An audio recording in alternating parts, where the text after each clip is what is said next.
Hi all. இப்போ யாரை கேட்டாலுமே ஃபீவர், கோல்டு, காஃபு அப்படின்னு அதே தான் ரிப்பீட்டடாக சொல்லிகிட்டு இருக்காங்க.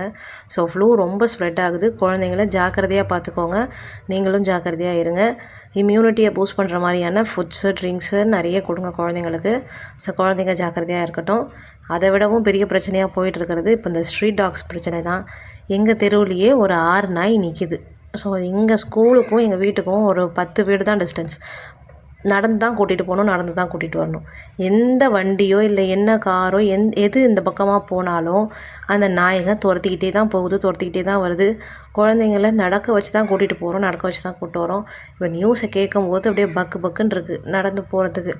இன்னொன்று என்னென்னா, ஒரு நாள் அந்த நீயா நானால நான்சென்ஸ் மாதிரி ஒன்று சொன்னாங்கள்ல, இன்னொரு ஸ்ட்ரீட்டுக்கு நீங்கள் ஏன் போகிறீங்க 9 o'clock மேலே? என் ஸ்ட்ரீட்டில் என் வீட்டுக்கு 8 o'clock நான் ரிட்டன் வீட்டுக்கு ஒரு ஃபங்க்ஷனுக்கு போயிட்டு வரும்போது எங்கள் ஸ்ட்ரீட்டில் உள்ள நாயை தான் என்னை துரத்துனுச்சு. ஓகேவா? அதெல்லாம் ரொம்ப ஸ்டூப்பிடாக இருக்குது. அதெல்லாம் கேட்கும்போது எனக்கு அப்படியே ஆத்திரங்களாக வந்துச்சு நீயா நான் கேட்கும்போது. என் ஸ்ட்ரீட்டில் உள்ள டாக் தான் என்னை துரத்துனுச்சு. நான் நின்று நீ என்ன பெரிய புலியா அப்படின்னு நின்று திரும்பினோன்னே ஓடிடுச்சு. ஸோ எல்லாருமே அதை அந்த மாதிரி கூலாக ஹேண்டில் பண்ணுவாங்கன்ற அவசியமும் இல்லை, இதுவும் கிடையாது. எல்லாருமே அந்த சுச்சுவேஷனை எப்படி ஹேண்டில் பண்ணுவாங்கன்றதும் தெரியாது. அந்த நாய் எந்த மாதிரி நம்மளை அட்டாக் பண்ண வருதுன்றதும் யூகிக்க முடியாது.